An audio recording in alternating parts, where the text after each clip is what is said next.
असं माझ्या सोयीनुसार कौतुक करता, पण खरे दुःख याचे की तुम्ही मला गृहीत धरता. त्याचाच राग मी तुमच्या समोर खोलते.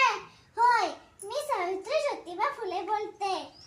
कुऱ्हाडीचा दांडू जसा गोताच करावा तशा सगळ्या गोष्टी डोक्यावरनं गेल्यात. ज्या माझा वाशा सांगतात त्याच बेमान झाल्यात. असे होईल मला काय माहित, मला कुठे पुढचे दिसले होते. एका वेगळ्या जगासाठी मेष्टिव्या अशा दगडांबरोबर शेणे सोसले होते. त्याचाच राग म्हणून मी सगळ्यांसमोर बोलते.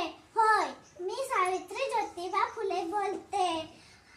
माय मावल्यांनो, लेकी बाळांनो, अहो तुम्ही शिकलात, सवरलात आणि नको तेवढ्या शाळा झाल्यात. विकृत स्त्री